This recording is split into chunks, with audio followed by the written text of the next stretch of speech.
Hello mga kabatang. Nandito na naman ako. Nadaan na naman ako sa wall nyo. Gusto ko lang ipakita sa inyo ang pag-inom ko ng kape. Tsaka magtutupi ako ng nilabhan ko kahapon. Yan. Ito, kape na naman tayo.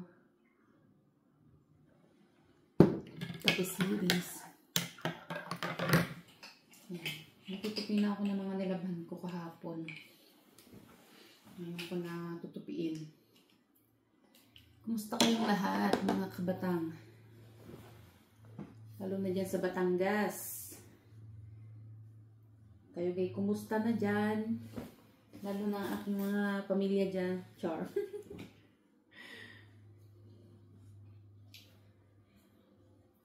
Wala lang naman, magtutupi lang ako ng damit. Hindi ko maintindihan kung maglilinis ako ng bahay o hindi. Hindi ko alam.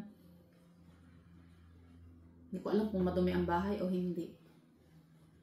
Pinag-iisipan ko pa.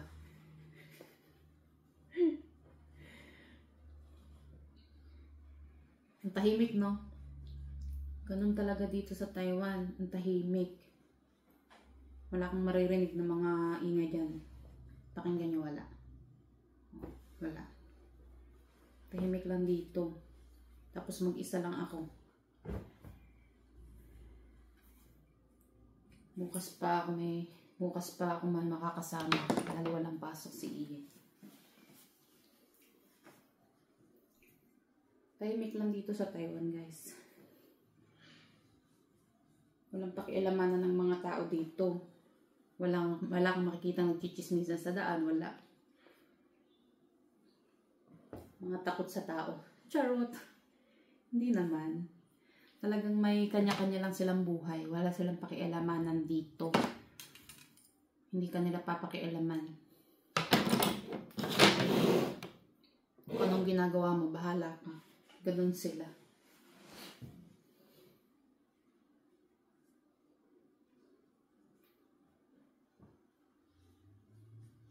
Mamaya manonood ako ng Showtime, yung Rewind. Yun lang yung sa akin, nakakapaglibang kapag wala akong ginagawa, ganyan. Manonood ako ng Showtime. Sa YouTube pala ako nanonood ng Showtime. Yung Rewind.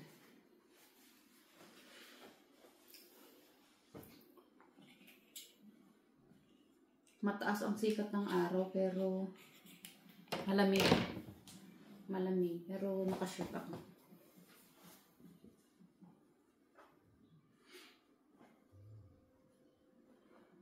Kunti lang naman itong tutupiin ko. Matagal lang talaga ako magtupi.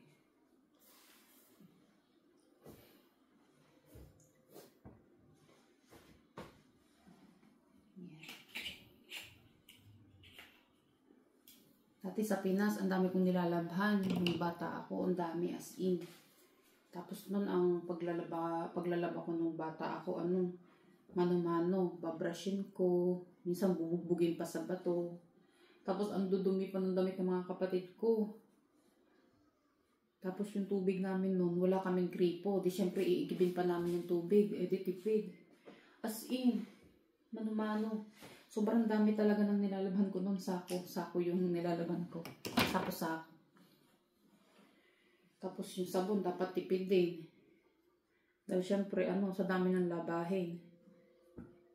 Ganon. Kaya nga ngayon, okay na dahil kahit paano may mga washing machine. Tsaka nung talaga hindi talaga kayang bumili. Pati nga sabon nun, kailangan mo pang tipirin eh. Pati tubig, kailangan mo pang tipidin nun.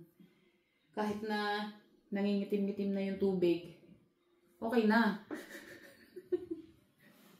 Kahit nagpuputik-putik na yung tubig, okay lang.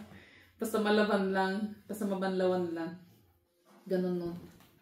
Nung bata ako. Bango talaga ng sabon natin, no? Kaya binibili ko na ngayon sabon. Napunta kami sa Philippine store. Bumibili na lang ako doon ng Ariel, tapos Downy. Okay din naman yung sabon nila dito. Kaso hindi siya mabango sa damit. Hindi naman din siya mabaho. Parang wala lang amoy. Pero syempre, iba yung sabon natin dyan. May bango-bango. Pero hindi ako bumibili nung down na ano, perfume scent dahil ayaw ni Ian dahil ano, naaamoy doon ng mga ka-work niya. Para daw siyang Pilipina. Para daw siyang babae yung amoy. Kasi nga ano, perfume scent, diga. Kaya binibili ko na lang yung ano, yung original, yung kulay blue. Ano nga yun? Ano yun? Basta yung kulay blue. Parang downy siya. Yung kulay blue. Ano, fresh niya siya gayon. Hindi ko alam. Basta yun. Nagustuhan din naman niya. Ayaw lang talaga niya ng downy na ano na may scent na perfume. Yung parfum. Ano nga yun? Yung kulay black. Yung may violet at saka pink gayon. Yan. Napango talaga ang sabon yun sa atin. Tapos pag isinampay mo pa sa labas na mainit ang araw, pag natuyo lalong mabango. Yun. Hindi rin kasi maganda minsan kapag ina-dryer mo yung damit eh. Syempre kapag winter, wala namang magagawa. Kailangan mo talagang i-dryer. Kaya dati yung mga t-shirt ni Ian, kapag dinadryer ko, pag natuyo, syempre, lalaban, washing lang ng washing ano namin eh.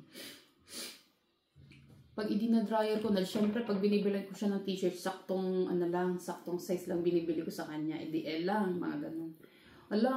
Pag dinryer ko yung damit niya, pag na-dryer na, crop top na. Kaya sabi ko, hindi ko na nga i-dryer sa susunod. Tapos ang ginawa ko na lang, pag bumibili ako ng t-shirt niya, yung malaki na binibili ko. Dahil nga pero para sure na din, hindi ko na talaga dinadryer yung damit niya. Hanggat lalo't mainit naman sa labas, may araw, isasampay na lang sa labas. Nagiging crop top talaga yung damit niya. Grabe, nagiging crop top. Wala lang, natatawa lang ako. Ay. Wala lang. Nagkwento ko lang. Sana nga tayo, nakalimutan ko na. Kakamiss na yung umuwi ng Pinas, no?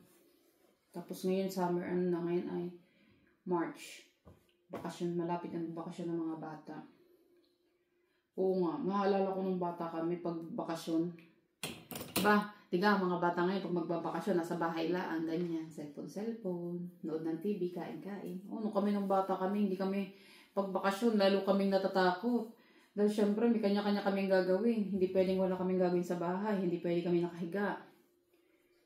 Talaga.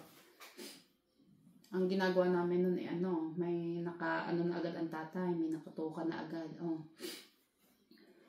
Kung kayo ng dahil sa Pinas, lalo sa Batangas, mabenta talaga ang ang dahon ng walis, gawaing walis. Nangunguha kami nun sa gubat. Kailangan namin manguha sa gubat. Kung magagawa kami ng walis sa gubat, dapat pag uwi namin, may dala kaming walis. May papakita kami na may dala kaming walis, ganyan. Tapos, syempre, sasabayan na rin namin yun ng pangangahoy, ganon. Yun. Dapat may dala na rin kaming kahoy, tapos may dala kaming yung kinayas na walis, yung gawaing walis, yun. Yun. Tapos, kapag nakadami kami, syempre, bakasyon, kailangan makadami kami ng gawaing walis, dahil kapag hindi kami nagawa ng walis, wala kami pambili ng mga notebook sa pasukan, ganyan, mga papel. Tapos mag-iigib pa kami noon. Mag-iigib kami, buhat-buhat namin yun. Magkabilaan kami yung kapatid ko sa dulo, tapos sa gitna yung balde. Yun, gano'n. Naalala ko lang. Kaya napakaswerte ng mga bata ngayon. Swerte lang nila. Dahil hindi nila naranasan na yung mga dati na pagdaanan. Pero maganda rin yung ganun, may experience ka sa buhay. Meron kang inaalala nung bata ka. Medyo mahirap, nakakaiyak minsan kapag aalalahanin mo. Pero parang ang galing kasi yun ang magpapalakas ng loob mo eh. Ganun. Kakaiba na talaga ang panahon ngayon, Diyos. Iba na talaga. Ibang iba na talaga.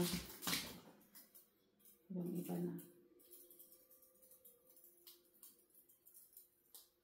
Tapos noon, naalala ko pag umuwi ang tatay, di syempre bibili ng ng 1 kilong manok. Isang ulaman namin yun. Yan, kaya ang lagi lang namin luto sa manok, adobo.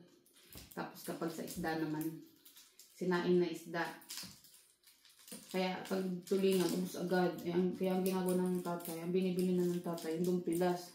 Siyempre madami. Nagkabula-bulatin na kami kakaisda nun dahil mura lang yung nun, dumpilas. Yan. Siyempre, lalabugin namin yun ng lalabugin. Ganon. Tapos kapag wala na sabaw, dagdagan ng sabaw. Para paborito rin ng tatay ang isda. Ayan. Kaya nagkasakit-sakit na, nagkaroon na siya ng mga bato-bato sa kakaisda. Ayan. Pero ngayon naman, okay naman na. Wala, naalala ko lang nung bata kami nun.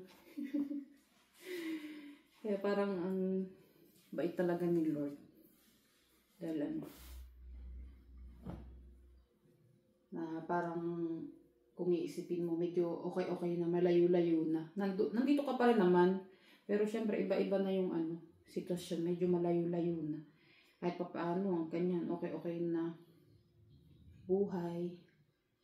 Dahil talagang mahirap talaga kami. Sobrang hirap namin.